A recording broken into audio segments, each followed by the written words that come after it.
teachers. I think we're all entitled to that. There are bad teachers out there, but there is a huge difference between bad and seriously dangerous. Many of you may remember I mentioned my mentally unstable, vindictive theater teacher in a previous video, and I may or may not devote an entire video to her later on. But she was nothing compared to who this video is actually about. So for this story, I think we'll call him E. Although I guess I could use his real name, considering he's, dead. He might come back to haunt me. We'll stick with E. E was my communications teacher in college. His class was required for my business minor, so there was no getting out of it. So I arrived first day to this class, and immediately, I set one foot in the door, and something about this guy just doesn't sit right with me. Just his general demeanor and mannerisms and the way he talked, it set off so many red flags. Weird fact about me, for years now, I've had deadly accurate intuition when it comes to bad people. For my entire life, I've never been wrong. If a serial killer in disguise walks into the room, I'm shamelessly baring my teeth and hissing like an irate cat. And E was just setting off all of the alarms in my head.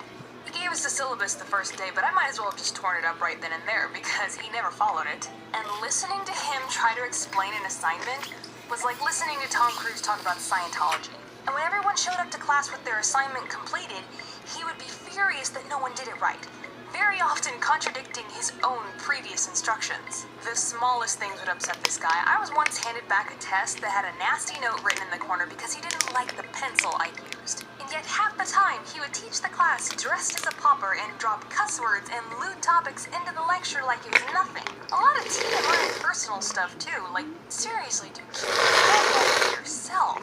And part of the problem with him being a bad communicator, despite being a communications teacher, he refused to stay after class to help anyone or answer any questions or clarify his nonsense, and then later would throw a fit about nobody asking for his help. His ego needed to be fed so badly that he would fish for compliments by constantly asking for feedback. Let me know what I'm doing right or wrong. Special emphasis on what I'm doing right. Because God help the poor soul who offered him polite constructive criticism. I got so sick of this guy that I went to the head of the department and complained. Turns out, so did most of the class. And when the head of the department approached him about it, he took it out on us the next class, saying we should have come to him with our grievances. So, my big incident with this guy came on the last day of school. One of these policies was, if you got a low grade on an assignment, you could correct it and turn it back in for a better grade. On the last day, he was handing back some of these assignments. He gave me back a paper I had corrected that was originally a B+. But when he handed it to me, he said the grade had gone down to a C. Did you get that? The corrected assignment went down a grade. Yeah, I was kind of pissed. To the point that I asked this jerkwad to meet me in the hallway so we could discuss it. I explained to him what I would think would be basic human logic for any functioning adult. That a paper that was more correct than the previous version should have a higher grade.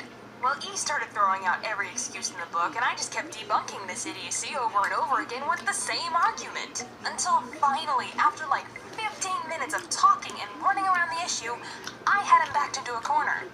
He started getting physically angry, making threatening gestures at me.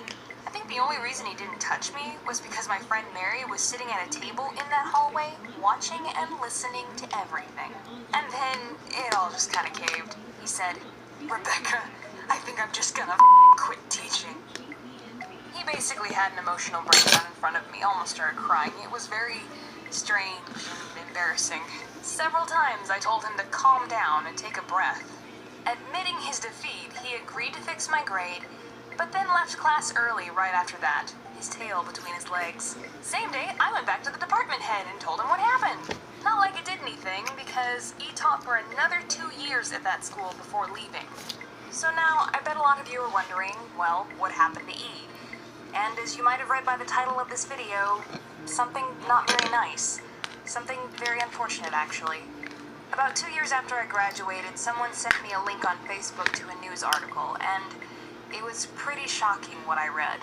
E had been teaching communications at a different university when he murdered someone in one state, fled to another state, and shot himself during a police standoff. Kind of hard for me to add anything more to that.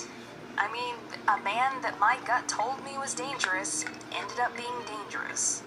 Though I will say it is a rather chilling notion that I was standing in a hallway poking a would-be murderer with a stick over a paper.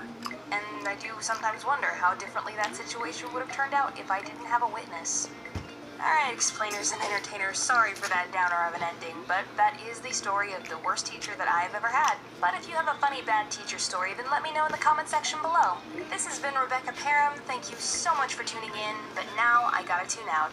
Bye!